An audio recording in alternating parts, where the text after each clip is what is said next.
Chapter 4, Emergency Secret Council, Part 2. 16. Outside, spontaneous fireworks were beginning to go off. Throughout the entire kingdom continent of Day, from one kingdom to the next, the good folks in castle cities, small towns, and remote villages alike were beginning to celebrate the arrival of the new year. Year 17, Dog Moon Toy 2, 512, Age of Tears. Shortly after sunset, the king's royal fireworks show would begin for the good people of Tungulin. Since the city was known as the city of science and magic, and laid claim to the largest wizard population in the kingdom, the royal fireworks show was to be unprecedented. Wizards were good with gunpowder. The citizens of Tungulin and many foreign visitors looked forward to it with great anticipation, and tavern business was booming. Inside the royal reception hall, King Taital Van Tu sat at the head of his large round meeting table, a cross-section cut from a giant woodland tundra tree, staring at the latest arrivals with distant, unblinking eyes. His mind was not on fireworks and celebrations this night, but on urgent matters of his city. He was an intimidating presence in stature, manner, and demeanor. His robes were always green, tonight laced with thin strands of golden weave. His collar and sleeves were lined with fluffy white ocelot fur, and on his head was an ornate crown of gold and jewels, with green velvet interlays and sparkling green tassels. Gythotes were born a light tan color, and they darkened with age. Old Taital Van Tu was nearly black. His white hair was like multiple braided strands of cotton, interwoven with black lace and gold beads. His 2-inch lower tusks, which rose from under his protruding pink lower lip and encompassed his broad flaring nose, were capped with gold. His eyes were small, dark, and intense, flaring like flames from the cracked black skin of his face. He looked grim and quick to anger, as did all elderly Gythotes, but Taital Van Tu was known as a compassionate, methodical, temperate king. Gabriel was ushered to his seat, directly across from the king. The boy stood complacently near the door behind him. The room was abuzz with quiet salutations, handshakes, and brief, shallow smiles. Dedlin Dane crept through the door without much notice and found his seat. A few chairs to the right of the king, where a small dish of Koffic beans was set for him to munch on. Benjamin Binder, the defense commander of Tungulin, was on the king's left. Also in attendance around the table were Guy Hugart, second in command under Commander Binder, Gathargo, the current wizard to the king, Dreher Freygood, the king's advisor, lore master, ranger, and longtime friend, as well as Tungulin's chief historian, Saber Johnhausen, captain in charge of the Tungulin police, and 4 castle governors: the mayor, the chief of castle rangers, the royal recorder, the king's personal secretary, and the city sentinel. All 7 royal knights of the guard were present. Behind the king sat the profound inner council, made up of 8. 3 exalted generals, who stared from their tall chairs, stern and grim, and 5 of the most renowned, celebrated, and wisest instructing wizards in the kingdom, who watched the proceedings through old eyes buried deep in wrinkled faces. Around the perimeter sat the outer council, 77 other members, many soldiers and wizards themselves, all positions represented by the multitudes of different races. The 2 castle ranger captains, Lake Tobias and Con Methalard, stood in the shadowy center near the burgundy window curtains, hovering there at Commander Binder's request. Most had milled in with curious expressions, bumbling curiously, and began having seats as the meeting was called to order by the secretary sentinel. All stood for the short prelude glorifying the king of the castle city, Tungulin, who had just received kingship over the entire Galgarian quadrant less than a season ago. King Vantu took his seat first, leaned to the side, and crossed his heavy legs. "Please, everyone, come in, have a seat," he said informally. His voice was gruff but precise. "I apologize for the lateness of the hour. I'd like to thank you all for coming on such short notice on such a special evening. Much to discuss." The room responded respectfully and well-mannered. "We also have a welcome visitor long overdue, His Majesty Gabriel Din Diane, the Prince of Persia." There rose a light applause in the chamber. "Thank you, Your Highness," Gabriel replied, standing and bowing appropriately. "It is my pleasure to be here. Tonulin's always been my second home, and I would like to extend my congratulations on your new title and territory since I was unable to attend the coronation ceremony. I understand it was quickly ratified by the other kings." "Give your father my best when you see him next," Vantu said. Gabriel bowed again and had a seat again. "Hopefully this meeting will be brief," Vantu continued, once again addressing the room. "I am expecting one crucial report, but outside of that, there should be no other interruptions," he snapped. "Down to business. I have received some uncomfortable news this evening, a matter of some importance, hence the urgency, and I seek the wisdom and guidance of my council, so let us begin. Listen closely," he said. "Commander Binder, you may have the floor first."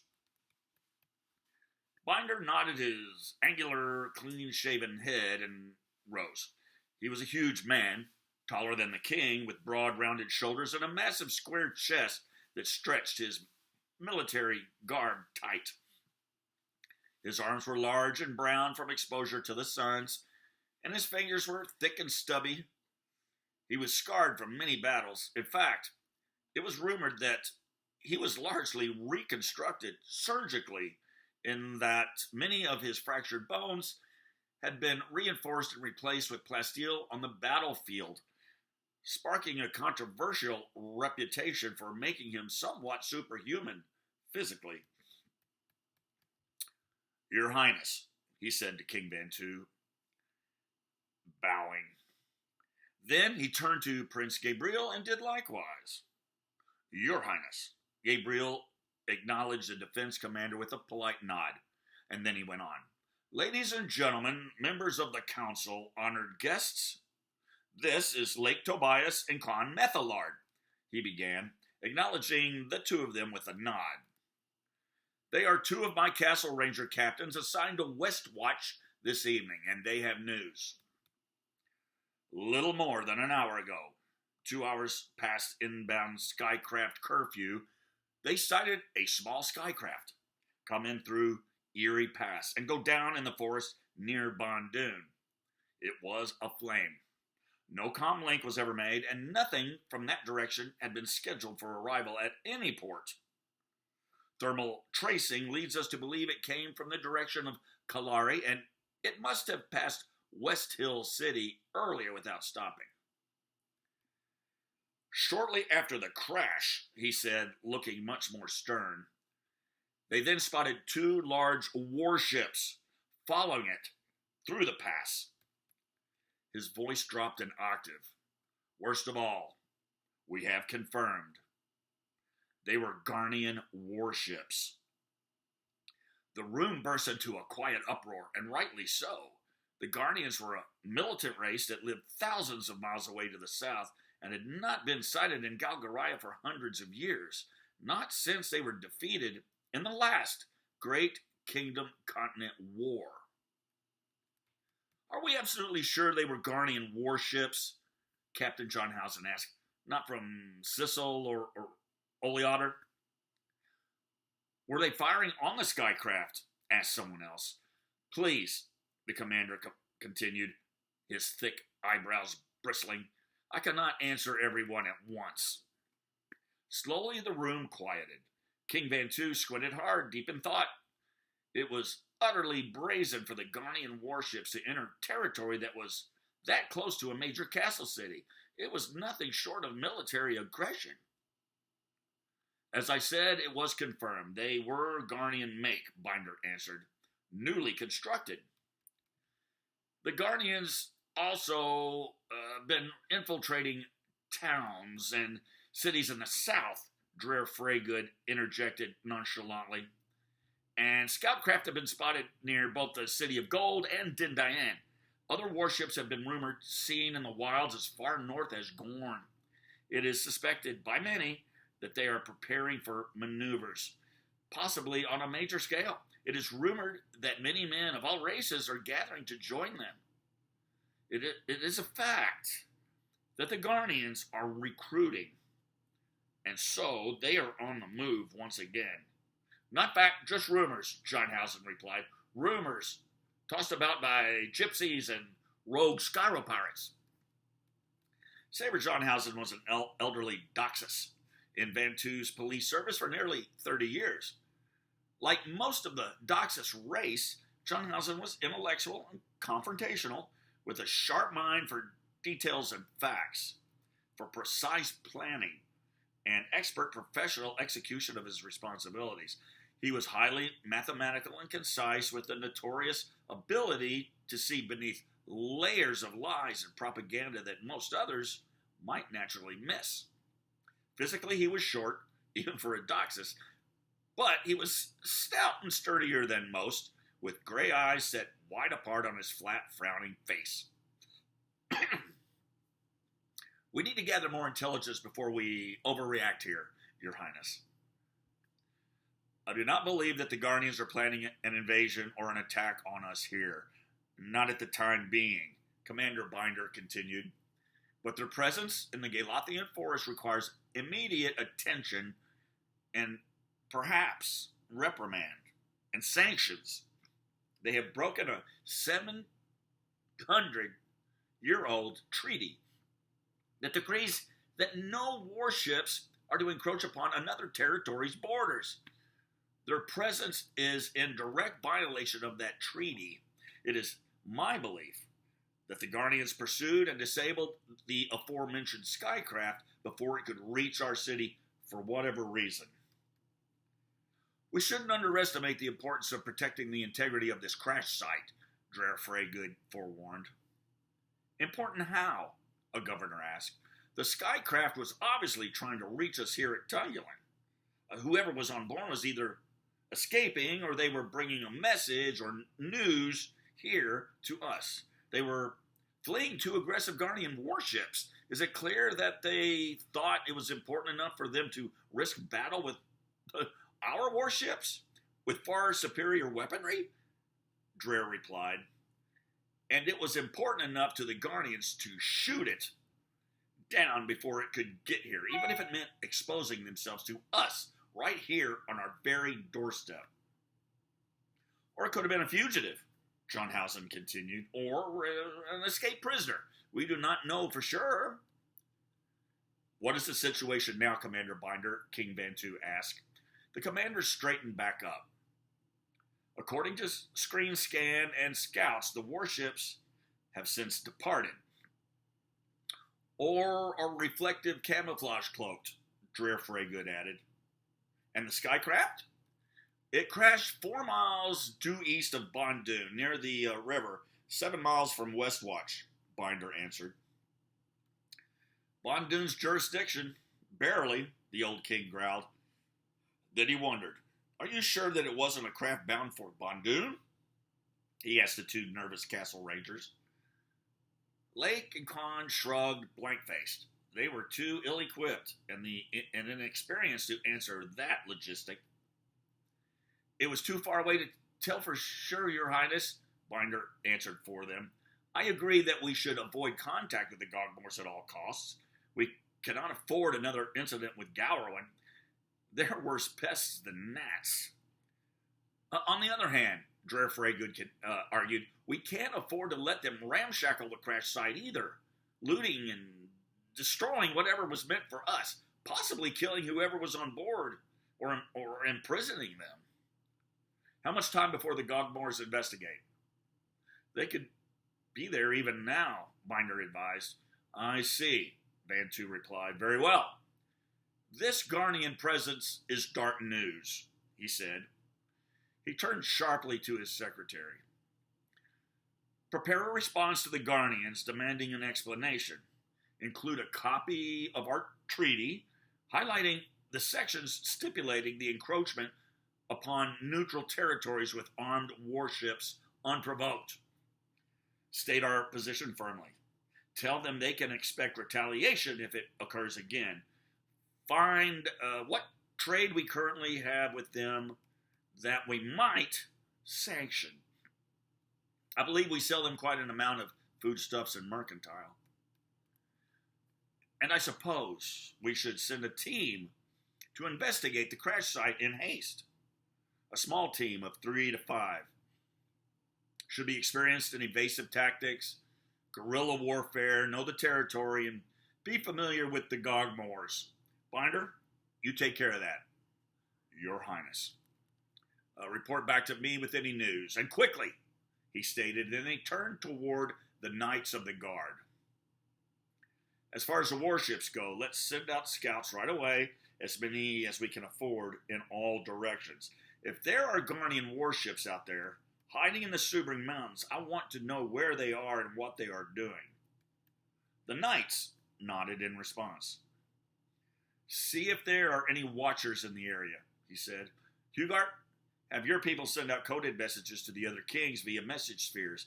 Tell them what has happened here and seek their advice, he said. What else? Bantu asked the Roman general. What are your thoughts?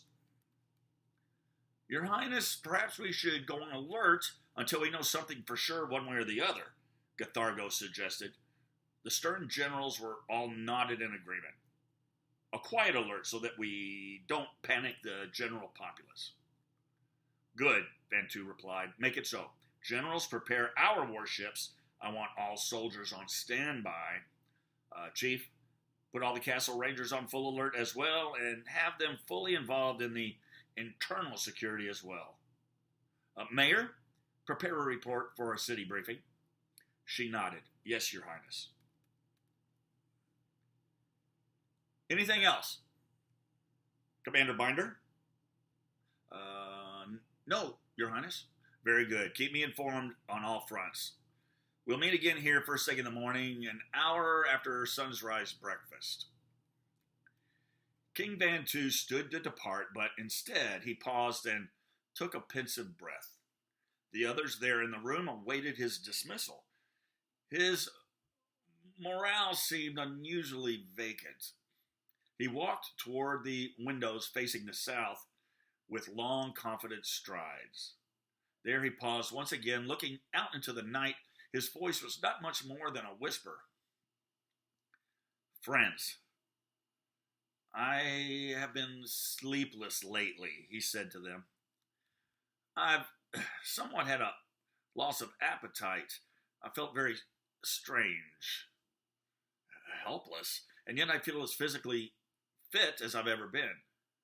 He paused for a few moments, better collecting his thoughts before going on. I am restless, he continued after a minute, as if something very ominous is looming right here before my eyes, making all else trivial and pale by comparison, and yet I cannot see what it is, what is coming. Something important is happening, something grave, and we are not aware of it yet, although we very well need to be. It is close enough to touch, but like vapor, it is intangible. I feel a movement out there, working its way inward, like the continent is shifting beneath our feet. There are great currents at work of dark ambition and of evil spirit, and I fear we will be swept away if we do not soon recognize and anticipate what it is that is coming for us. I fear dark days ahead, my friends, dark days and still some hopeful moments. Keep your eyes and ears on alert, hearts true, swords at hand. Let us be prepared. Sire, the room spoke in unison. Thank you for coming. He was then able to conclude, ready to close the meeting down and get on to other things. Thank you all. If there is nothing else, you may be excused until further notice. I'll wait for the reports of the crashed skycraft here in my own chambers. The room began to rise in a slow, rumbling mumble. Sire, if I may. A feeble voice emerged from amongst the rising chatter. It was a bit croaky, but still clear and sharp. Everyone turned to the elderly wizard sitting slumped nearby, stirring there until now like an old faithful dog who had thus far apparently been asleep. If you'll permit me, there is one more thing, Dedlin Dane went on saying. Vantu turned to him. Yes, Dedlin. At the name Dedlin, Gabriel and the boy made instant eye contact. This was him. The wizard Dedlin Dane that the boy had come there for. It's, well, a bit of an announcement, no less, the old wizard said, and then under his breath he said to himself, this is going to be interesting. He laughed just a little bit, as though he were both amused and delighted. Admittedly, the sound of his laughter sounded very odd under the serious circumstances. He pulled his chair back and slowly stood, obviously very stiff. Yes, an announcement of some, dare I say, dramatic importance, Your Highness. An epiphany revealed, actually, if I may say so. Yes, quite so. An epiphany, a legend, and a prophecy uncovered, all at the same time. An announcement that directly relates to this meeting as well, I am sure. In fact, in some way, it is the very cause of it, and certainly the cause of this Guardian encroachment. Well, do get on with it then, Defense Commander Bajan Binder moaned, slightly aggravated. Dedlin slowly circled the table, leaning on his cane. Firstly, important introductions are very much in order here tonight. Introductions? Murmured the king, looking about at all the familiar faces in his chamber. Introductions to who? Dedlin then turned his back to his own king and to the council, and faced the young boy who stood beyond in the shadows of the curtains just behind Gabriel Dindian's seat, silhouetted by the hazy evening light piercing through from beyond the large garden windows. His smile fell away as he threw his cloak back over his shoulder, and an expression of devout reverence slowly replaced it. He bowed low, hand on the hilt of his sword. Then, as everyone gawked at him in bewilderment, Dedlin went to one knee before the young boy and addressed himself thus. I bid you welcome, Your Highness. I am Dedlin Dane, sire, Wizard Deluxe, at your service and royal command. I have been awaiting your arrival with great anticipation for quite some time. For a moment there was an awkward silence. Then there came an insulted uproar. What is this nonsense? Cried someone. Old fool, muttered another, laughing at him. He's fallen off one too many horses, replied yet another. Too much of that hazelnut liqueur. Without any hesitation, the boy stepped confidently forward into the light, and all eyes fell upon him. His face shone bright. His eyes were like dual fires as he gazed upon them one by one. He was grim for one so young, standing before such an impressive group of elders and peers he was unacquainted with. Despite his common city clothes, his lordly stance and confident demeanor was very much like that of high royalty, somehow both ancient and wizened, and strong. Tytal Vantu stepped forward, frowning. His jowls shook. Dedlin, he said, trying hard to grasp what was being implied here and still contain his composure. The room quieted for him to speak. There is no time for this now. We will do this later, privately, in my chambers, if you want. Dedlin looked at the king. Forgive me, sire, but respectfully I must continue, for everything else now pales in comparison and therefore needs to surface right here, right now. What to do about the Guardians, you ask? Neither you nor I nor anyone else here can make such important decisions for this reason, he said. I cannot sit still any longer and be silent while a dignitary of such magnitude stands aside, unrecognized, in your grand hall. In fact, Your Highness, he's a traitor, a general shouted. In fact, Your Highness, Devlin continued, raising his voice louder, no further discussion should be made concerning the Guardians or what actions we should or shouldn't take without his consent and approval. Devlin! King Bantu snapped. The room, full of tension, grew still again. I'm not sure what has happened to you over the years, but because you have served me and my father and even my grandfather so well, I'm willing to grant some leniency toward your disrespectful behavior and allow it to pass as senile dementia. But right now, we have pressing matters to attend to. Please stand down. Devlin cocked his head. I cannot, he replied, for this boy's kingdom outranks your own. Bantu took another menacing step closer to the wizard. Does it indeed? Who is he then? He asked. This needs to end right now. Who is this boy whom you call sire above me in my presence, in my own hall? Go ahead and say it. Gabriel sat on the very edge of his seat, squeezing the stone key tight in his fist. Who indeed? He was thinking. Devlin was still smiling. He turned from King Bantu and looked into the faces of his would-be accusers, undaunted by their scowls and insults and accusations. He looked no less than enlightened. Members of the Great Council, elders and authoritarians, King Bantu and all others presiding, he announced with grandeur, may I introduce to you, before you panic and have me executed for high treason, the ruler, heir, and namesake of this entire kingdom continent of Day, His Majesty, King Day of Mead. All eyes went to the boy. Bantu looked at the wizard for a moment longer, then his eyes looked at the boy's. They stared at each other as if in some contest of defiant wills, but the boy's will easily equaled King Bantu's. He did not flex nor blink his eyes. This declaration is nothing less than preposterous, John Housen blurted. The room instantly rose into another tumultuous uproar.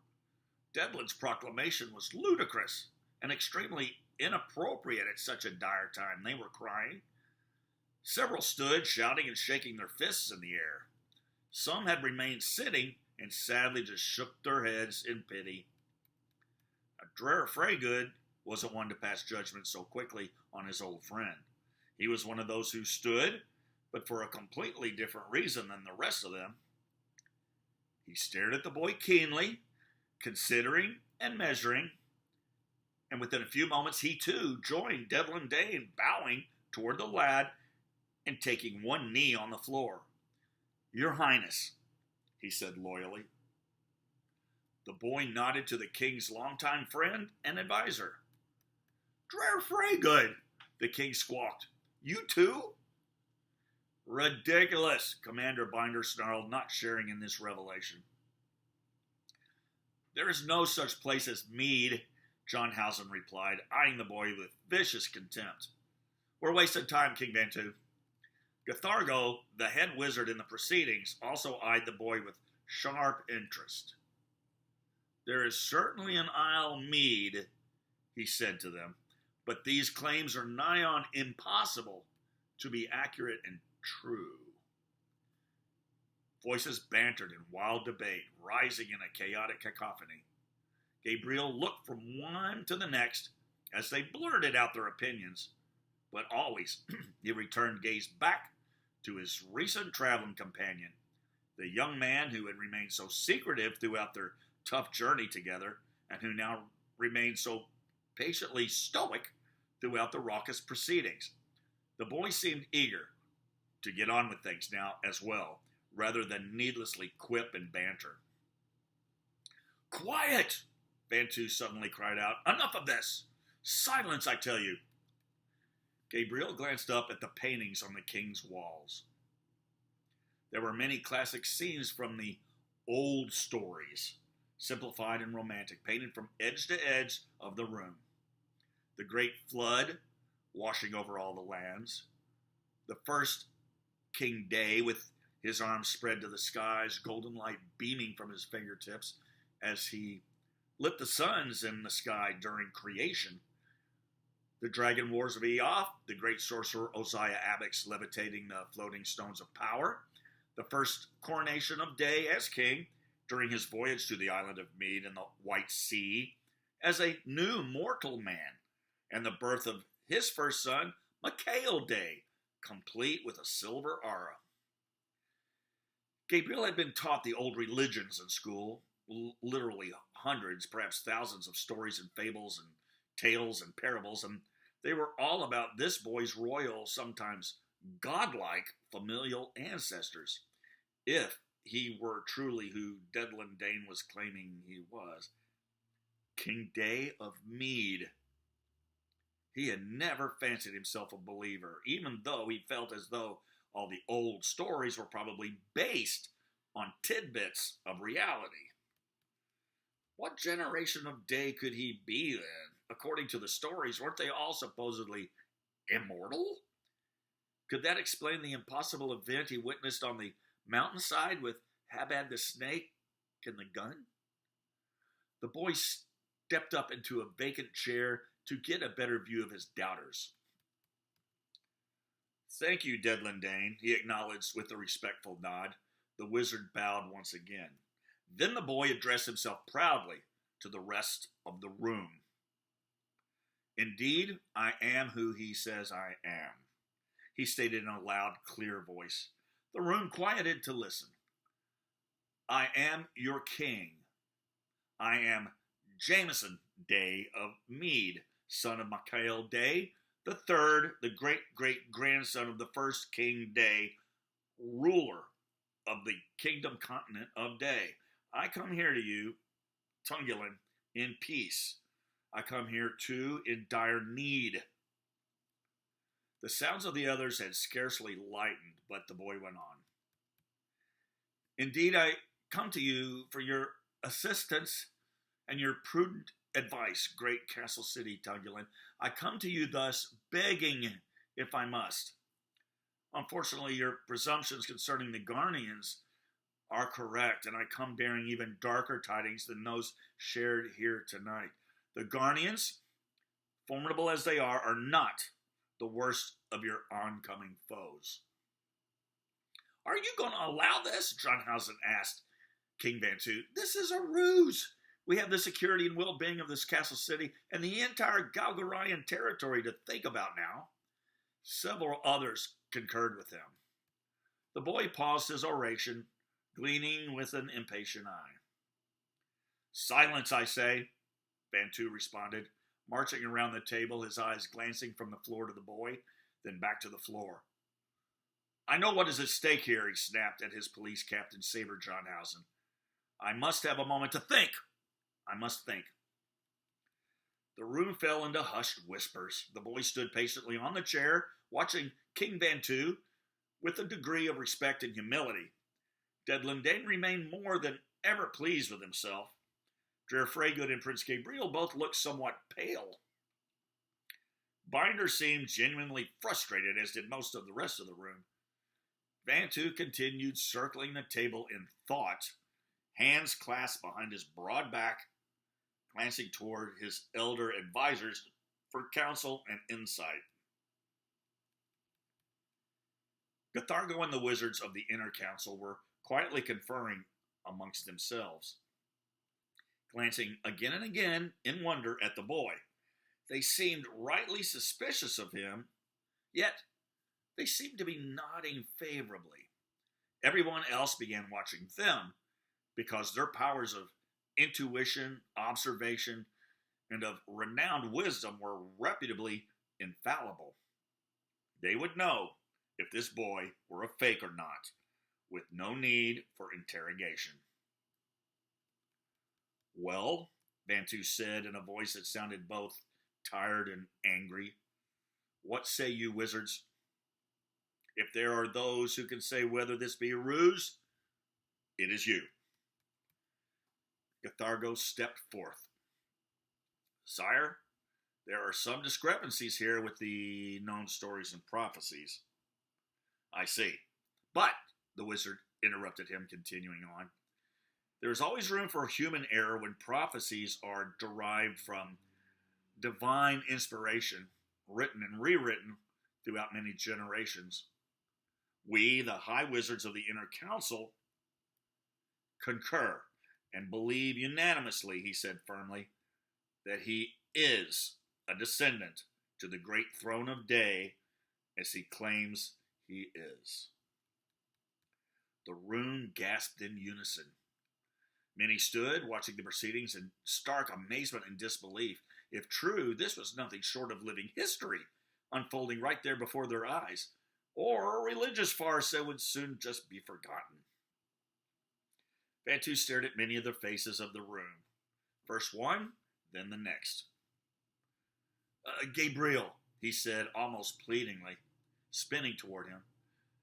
I must be sure on this before taking any course of action. You understand this. You traveled with this young man for quite some time. No one here knows him better than you do. What have you to say in this matter? Facts or fictions from the past, present, and possibly now the future? Is this boy who he claims to be? Can he be? Gabriel looked into the face and eyes of his young companion, contemplating everything he knew as hard as he could. The demeanor, the infamous assassins, the key, the accent and strange clothes, the Guardians, the event on the mountainside where he witnessed this boy somehow cheat certain death, the confirmation by the wise. What else could explain all this? The boy's gaze was nothing short but piercing. Gabriel faced the room and spoke. King Bantu, this young man, before you, before us all, is King Day of Mead. Of that I am absolutely certain. The boy gave him a warm, affectionate smile. By the gods, Bantu replied, could the old stories be true then? Just at that moment, 2 Skycraft fighter pilots came dashing into the hall, the anticipatory scouts that Binder had sent out to investigate the crashed ship. This was the one interruption Bantu had been expecting all evening. Everyone turned to them as they stopped at Binder's side, breathing heavily. Seeming apprehensive for some reason, they knelt at Binder's side and began to speak to him in whispers. Speak aloud, Percy, King Bantu ordered sternly, recognizing one as he stepped toward them, a Mahekian master pilot of some reputation. The king was no longer in the mood for formalities. What have you seen? Speak. Your Highness, Percy said so that all could hear. We have just returned from the crash site. The Gogmores have just begun investigating it themselves. They did not see us, though of that we are certain. We detected no less than 24 small skycraft fighters on our screens. We also detected fleetingly, as if being blocked, an occasional reading much larger nearby. A reading that could be interpreted as a megahull warship. Maybe 2, but we could not pinpoint them. They must be camouflage cloaked somewhere in the nearby mountains. Survivors? Unable to confirm. We could not get close enough. We could only just see the sleek hull of the crashed skycraft on the ground, but... Yes, Master Pilot, Bantu said. Speak up. The markings on this craft, sire. I've never seen skycraft quite like it. It's sleek and unusual, futuristic, if I may be permitted to say. I've never seen a ship like it. And the markings? Well, they say it's from Isle Mead. Mead, Jameson Day responded fearfully. They are trying to reach me. Gasps and more whispers filled the room. Certainly the boy was who he said he was. He had to be. Even Binder, who was always cynical, seemed slightly persuadable now. Gabriel could scarcely breathe. I see, Vantu replied. Thank you, Percy. That will be all. The pilots bowed and departed quickly from the chamber. Vantu turned to the boy and lowered his head. This is very awkward, and I apologize most sincerely, Your Highness, but I could not know, especially with all that's going on. I understand, wise king. I came most unexpectedly, not the way I had intended at all. I never knew that I and my family had become a myth to you here on the mainland.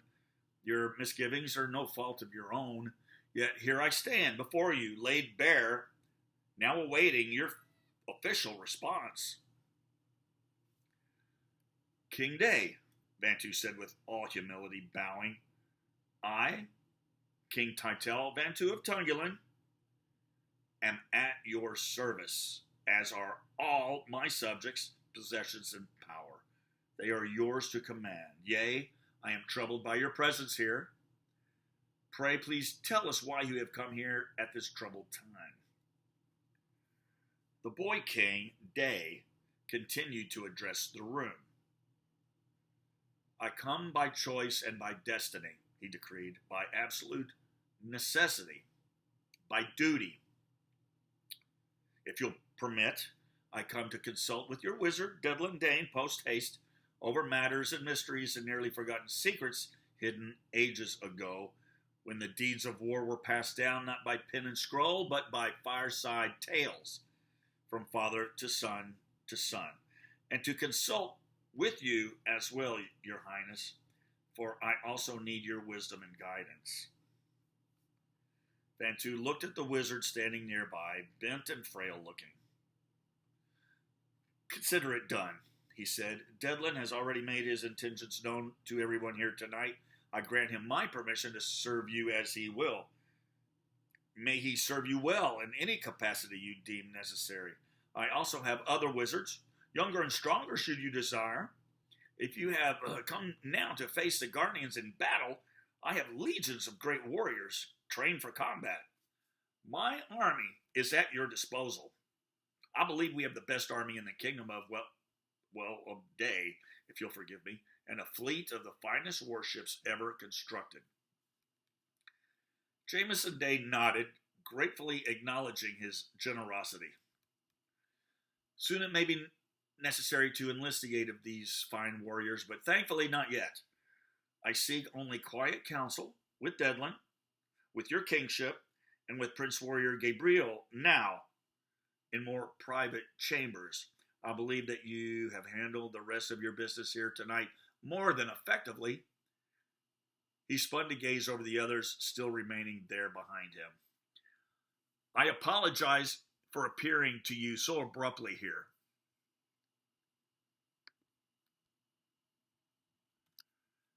Today, members of this great council, Jameson then said loudly to the rest of the Tungulinians, and as I said, this was never my intended course of introduction. I had planned to make my presence known here differently, with a bit more pomp and ceremony. But what's done is done. Under the circumstances, it could not be helped. Perhaps for the best, too, remaining somewhat clandestine to the populace. Please forgive me now, but leave me to your king for the rest of the evening. The members of the council, still in a mild state of shock, squirmed a bit, still staring wide-eyed, hesitant to move, not sure if they had been properly dismissed or not. They looked to King Vantu for proper official guidance. Yes, thank you, everyone, Vantu joined in, addressing his exasperated audience to their relief. I'm sure you're as overwhelmed with all of this as I am. Obey your king tonight and go home. Please, go and await your orders. I will brief you again in the morning. And before you depart, a warning. Not a word about these events of Revelation to anyone, even mentioning it to your wives or husbands or friends or sisters or brothers, will be immediate cause for dismissal from the council and grounds for punishment. Consider yourself warned. Consider yourselves personally sequestered. He turned to signal his sentinel to close the secret council. This meeting is hereby adjourned. Now good night. Sleep if you can. Everyone reluctantly complied. They wanted to see more now. They wanted to hear more. They mumbled their thoughts and concerns quietly to one another, gawking in awe at the young boy king as they stood and filed out. Police Captain Saber-Johnhausen seemed particularly interested in the boy. He stared at him grimly, frowning as he departed. Gabriel did not like the way he looked at his young friend. Van Tu turned and addressed Benjamin Binder. Go now, Commander, and be careful. I await your report, he said. Especially now that we know the origin of this craft, this event may have an even greater significance than we first imagined. I will take Dreher Freygood with me by your leave. Agreed, and one other. I will go, Gabriel volunteered. I know the land. I've dealt with Gogmores. I cannot permit that, King Van Tu said. You are both a guest and a diplomat here. I will not endanger you. You are not entirely healed, Jameson agreed. You were badly injured. What good would you be to them should things go awry? Do not be a hindrance to this search party, Gabriel. Pray, come to council with King Van Tu and I, so that you may now learn all it is that you have desired to know. Then I will go, Dedlin Dane said. My personal skycraft is close by and ready for departure, and it wouldn't hurt to have someone along with a bit of magic, just in case. Binder straightened up, rigidly erect, obviously in protest. Agreed, Van Tu said. You've taught me a lesson tonight, old man. I will think twice before ever doubting you again. Dedlin nodded. Dedlin, Jameson said, coming toward him, perhaps you should not go. We have not yet spoken, and it is you I have come here to find. I seek your valuable counsel. I need your expertise. The wizard smiled. Fear not, your highness. I already have everything in order for you, he said. Trust me. Then he leaned over and whispered something into Jameson's ear. Just a few quick words. The boy's repose diminished, and then he blushed from the neck to the forehead. They smiled knowingly at one another. Then the wizard spun on his heels. We're off, he said in high spirits, and exited the room, hot on Benjamin Binder and Dreher Freygood's trail. This left only Prince Gabriel, a flustered King Van Tu, and the young King Day in the great hall of the council. The echoes of the retreating footsteps made the room feel ominous and hollow. Gabriel sat down next to the young King Day, and they smiled at each other. So, Gabriel said. So, said the boy. Shall I call you Jameson now, or King Day? Whatever you're comfortable with, Gabriel. Jameson. Either that or Day, are both acceptable for the time being. No need to be called King, though, if you please. Jameson Day, Gabriel said, nodding pleasantly. Dedlin seemed rather giddy for one so entangled in such a dark fate, he said. What exactly did he whisper in your ear just now before he left? It definitely had an effect on you. I don't think I've ever seen you blush before. Nothing, Jameson said, blushing again, instantaneously. He touched his fingers to his heart, smiling somewhat distantly, as if something both personal and painful had been revealed and eliminated all in one quick stroke. Wizards, he dismissed pensively. 17.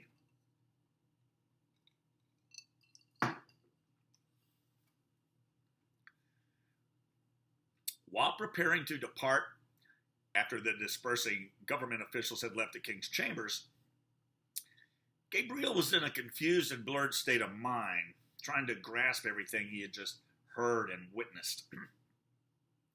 What could be real and what certainly wasn't? He was not sure of either. He tried to recall what he could about the old stories, or the original superstitions, as he had used to call them privately to all of his friends, the ones concerning the founders and first rulers of the continent, people who were gods, or was it that the gods became people? But he found that he retained very little from his early school days as a child, having focused on other things he found more interesting. He could recall just bits and pieces, really. He remembered only this for certain, that if the legend held true, then this boy was a direct descendant of one of the long-lived first beings created after the Great Flood destroyed nearly all life thousands and thousands of years ago, before written history. The first day was, supposedly, the originator of the world as they now knew it, being chosen as righteous and fair by an even greater gods at some higher level, and given 5 great powers to use at his discretion. Although what they were exactly had slipped Gabriel's mind, there were creation and time, he remembered, and destruction. But that was all he could muster from the cobwebs in his brain. Gabriel also recalled another being created after the flood by the other gods, Gilgahar, the devil, who was granted the same 5 powers. 2 of them, Day and Gilgahar. There were wars and conflicts as both Day and Gilgahar recreated the new emerging world as they had been instructed to do. In its most simplistic and idealistic explanation, the purists believed that Day created mostly good things, animals, trees, and plants, while Gilgahar spent his talents creating evil creatures and mutations of Day's good creatures. In an effort to institute some kind of universal natural balance, it was a constant competition between them that went off and on for centuries. Others believed that neither of them were truly completely good or evil per se. They were just 2 monumental powers locked in a godlike combat, and biases emerged from followers and from eons of story transcribers. Finally, he knew that after more than a millennium of struggle, Gilgahar was eventually defeated once and for all. Unable to kill Gilgahar outright, since Gilgahar was created by a greater god than he, Day imprisoned him under the sea to the south of Garn, which was thereafter called the Sea of Death, to await judgment, then to be released by or rehabilitation from the original gods when they someday returned to evaluate how everything had gone since their departure, if ever that occurred. It was at that time that the desire to become human became too great for Day over love, Gabriel seemed to remember, and so the first Day relinquished his 5 great powers safely into 5 small stones to become safely hidden should he ever need them again, and then became an ageless, immortal human, supposedly to live out eternity as a normal, powerless, yet spiritually fulfilled man, and he was named king of the continent by whoever existed at that time within his domain there, more or less retired. He married soon thereafter and had an offspring, a son. Then, shortly after that, something went wrong, and immortal or not, he somehow died anyway, which was confusing and made no sense. Gabriel's recollections of that part of the tale was unclear. There were a few things about all this in his memory that he couldn't quite remember correctly and made no sense to him right then, at the time, while he tried analyzing all that with all that he had just heard. A complex maze. Before his death, King Day I built his great watchtower palace on the distant island of Mead in the ocean. He had named the White Foam Sea, and for countless generations his family dwelled there in peace, watching over the kingdom continent of Day omnipotently but rather unassociated with, or something like that. After Gilgahar's demise, there were other wars as different breeds fought for dominance around the continent that Day chose not to intervene with.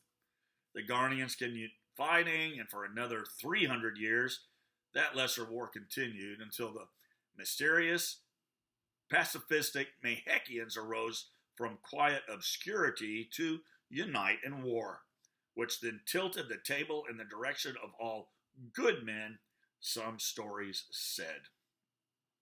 The Garnians were finally defeated and banned from all lands but their own isolated southern domain of deserts and mountains. This war, unlike the stories of Jameson's family history, was substantiated historically in numerous written accounts, and it was much more realistic and believable to the religious and simpler minds than to historians and rational thinkers. There had been another round of rumors from the religious fringe a few years back that had circulated around the kingdom that King Michael Nicolaus Day and his queen, who would be this boy's father and mother, in the make-believe land of Mead, had both passed away from some strange sickness, as had all their predecessors before them. Gabriel had just figured that this was part of the same ongoing fairy tale kept alive by the pious fanatics weaving around here and there who wanted to believe that the kingdom continent, a continent filled with kingdoms indeed, was ruled by a just, all-knowing, omnipresent king, somewhere too far away to substantiate or disprove, who would always come back again to their rescue if ever need be. Unfortunately, that was the extent of Gabriel's limited knowledge of fact or fiction. He walked quietly in tow behind the two kings, one large, one small, trying hard to remember more than only that, in case he would be involved in that topic of conversation momentarily. The king's personal chambers were dark. It only took a moment, however, for the pages to light up row upon row of moon wax candles around the perimeter of his private circular meditation suite. Gabriel tossed some new Ord's pine wood into the fire in the center hearth, and it blazed up like dry summer grass, golden and warm. As soon as Vantu waved his hand, the pages scurried from the room like scattering chipmunks. Outside the windows, the great fireworks continued going off over the river. The colors were vivid and breathtaking upon the smooth surface of the dark water. Young King Day sat near the balcony and asked the other two to join him there. "If you would, let's relax for brief respite while I finish my tale and make my requests of you before I depart again," he said. "Depart? So soon?" Vantu replied. "You've just arrived. Isn't it possible to remain here for a time and recuperate after your long travels? Fill us in with more news from Mead," asked the old king, pouring some blueberry wine into 3 goblets. "I have many noble warriors who would take any dreadful chore from you." Jameson shook his head. "I wish, but it's not that simple, King Vantu. I fear this first quest will only be the beginning of a long and harrowing road of other quests that lie ahead of me, for me and me alone. It's merely opening a door to what inevitably lies beyond." "I can go in your stead," Gabriel offered. "What can you do that I can't? Give me your quest and remain here safe." "Thank you, but that's impossible," Gabriel Dindayan. "I am the heir to the kingdom of Day, not you. I'm the stone bearer. No other can be, or rather, I soon shall be if we're successful. I'm being pursued as much for what I seek as for who I am." "The stones," Gabriel muttered, remembering the old stories. "You seek The stones. Yes, but just one stone for now, at least at first. Then we'll see. Our quest now begins to take shape. Yes, but it is actually more of a race than a quest, so to say, and not just with the Guardians. It might be true that they're our foremost concern presently, but they're nothing more than foot henchmen to the Dark One who has now returned in the south and will soon follow them if and when he can. Even locked away in any safe haven, I will never be left alone and unsearched for, no matter where I hold up, even in this mighty fortress, because he knows that it is only I and my lineage who can reclaim the power. That is all he now fears, this reunion of hand and stone. You speak of Gilgahar? Tytel Vantu asked. At every mention of that dark name, the lights in the room seemed to mysteriously dim. The air seemed somehow thicker and smokier. I do. I am, Jameson answered, keeping his royal stature as best he could. The Dark One of old has surely returned. The same being that my forefather banned from the world and imprisoned so long ago to await judgment. The Ancient One, the Black Tyrant of the Blackest Night, and many other names, who has risen from the sea of death and resides in the walled fortresses of Deepest Garn once again, slowly recovering and regaining his focus and his strength. How long ago he came, creeping up from the depths of that murky sea, no one is for certain. His return was foretold by many, and now the greatest seers have all agreed that this horrid prophecy has come to pass. He grows stronger every day, and he is ever angry and vengeful for the eons of his lonely imprisonment. Gilgahar, Gabriel whispered. Gilgahar, repeated the old king. Jameson's head was nodding. Seeing more and more signs of him and his agents, that is why my counselors concluded that it was time. Time was of the essence. They bade me depart hastily and clandestinely before Meade could be sought out and destroyed. He had already begun to send out assassins and legions of evil soldiers, infiltrating every castle city on the continent, to both hunt me down and to seek out and destroy what it is that I now seek. Even now, armies of dark creatures search high and low for the stones of power. Perhaps Overlord Garowin and the Gogmors are already under his command. Perhaps there are traitors within these very walls. Gabriel found all this hard to comprehend. King Tytel Vantu, on the other hand, understood. This is the reason for the strange feelings and uneasy dreams I've been having, he said. I feel in my heart it is so. He handed fresh wine goblets to his two visitors. Gabriel drained his within seconds. Young King Jameson Day set his down, untasted, and continued with what he had come to expose to them to enlighten them further. The key that I have entrusted to you, Gabriel, he began, the seer scholars believe that it is integral in releasing the first stone which awaits discovery somewhere in a secretive cave from its hold, or so the legends say. What I've been taught and instructed. I'll go with all haste to this place and pray that there is some truth to these ancient stories. We must believe, because certainly the enemy does. This is a vast land, Vantu said. Where does this cave you speak of lie? Gorn? Eoth? Galgariah? That is where your wizard Dedlin Dane comes into play. It was said that he and he alone knows the knowledge to find this sacred place, and the ancient magical words that will release the magic and the powers within. If he could still remember them, Vantu mused under his breath with some concern. And from there, He then asked, once you've obtained the stone? To the next stone, I suppose, wherever that may be. It seems a task impossible, but hopefully not, Jameson replied sadly. We'll see how it all plays out. But now that my identity's been publicly compromised, I must leave immediately, good friends, because the news of my presence here will travel like wildfire, sparked aflame already. How soon? Gabriel wanted to know. Tomorrow, if at all possible, or as soon as I can be prepared. Gabriel looked from one king to the other. Of course, Vantu said politely, I see. I will do all I can to do for you, but this is very sudden. Realistically, I would need a few days to prepare adequately for such a journey.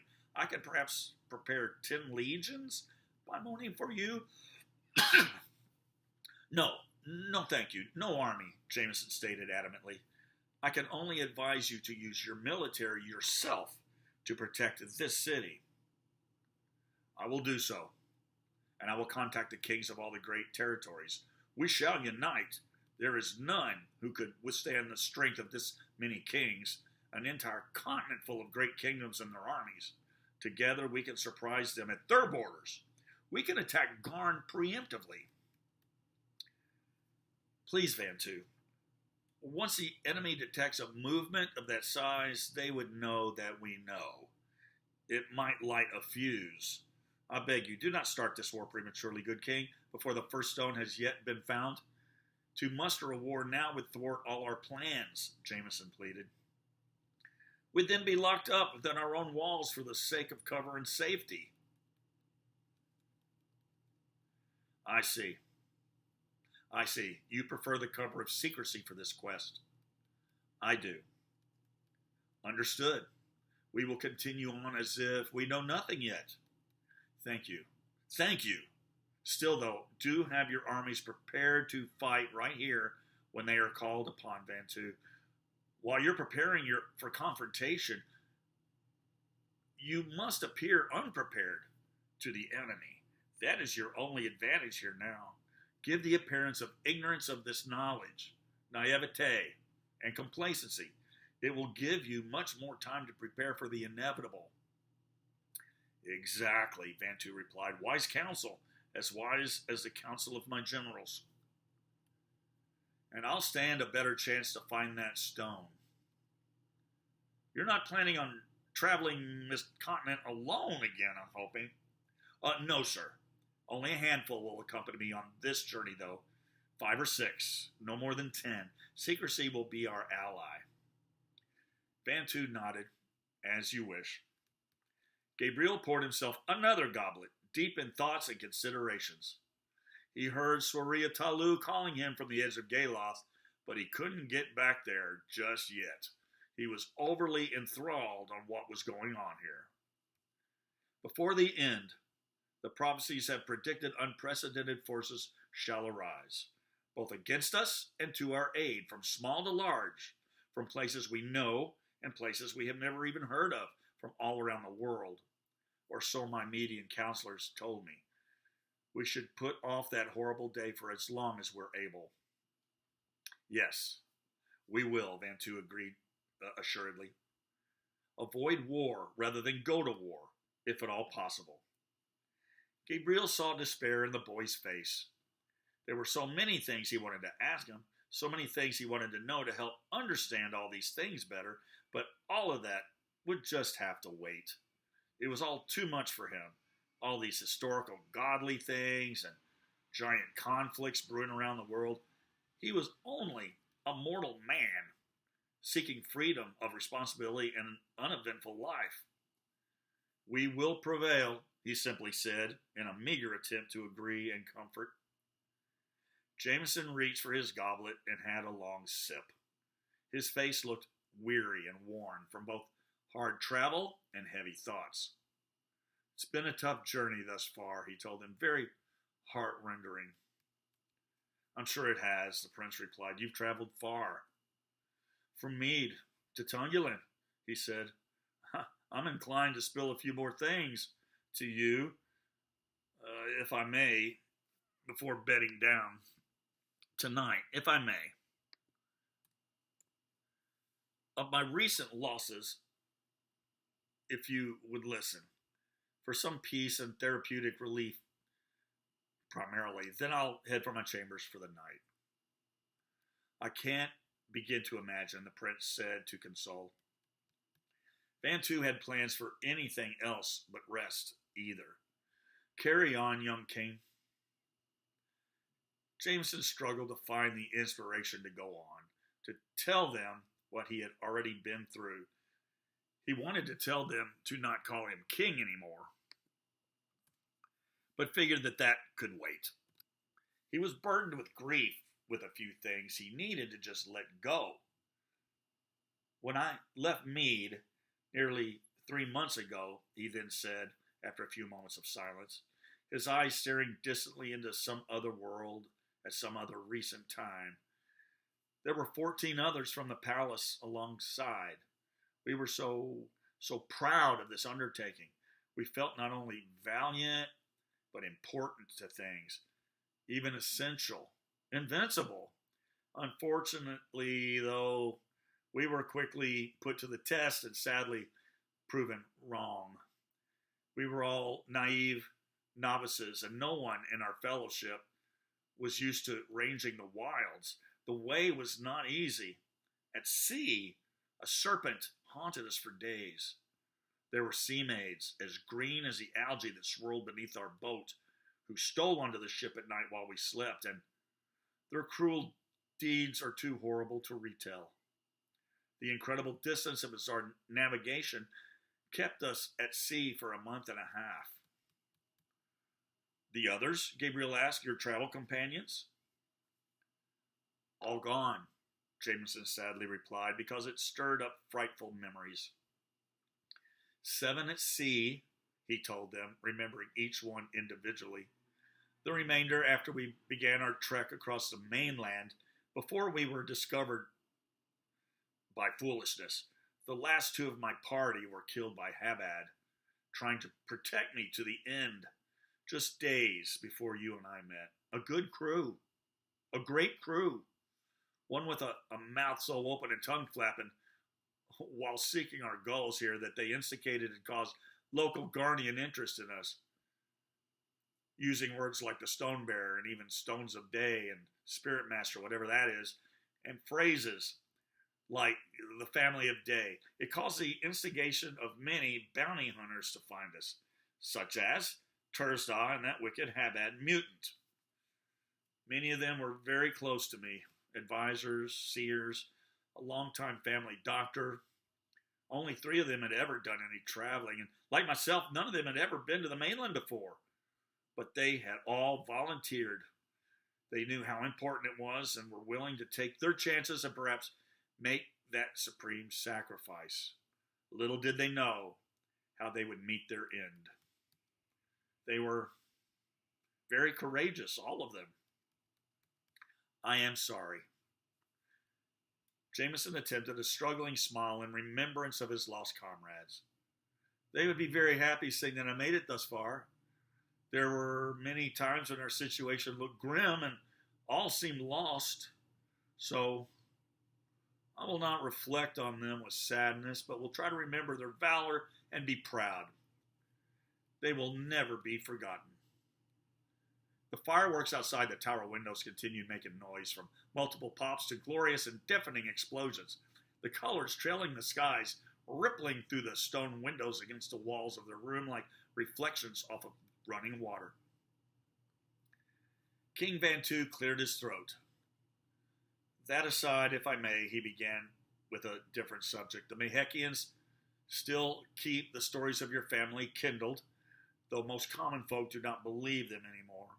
All searches for mead have been fruitless for generations, be it an island off in any direction, or a hidden tower in the north, south, east, or west. It has become more of a fable land, per se, than only children and religious folk speak of anymore. Jameson glanced up at him and shrugged his narrow shoulders. Understandably, he said. Thankfully, Dedlin obviously believes. Yes, as does Dreher Freygood, Gabriel said. I thought he was going to faint when you stepped out into the light. The three of them laughed. It was a merry sound and welcome. The conversation turned to lighter subjects for a while, and Gabriel joined King Bantu in another drink of wine. Not a big drinker at a young age, Jameson took a cup of cold honey mead instead. He began continuously yawning.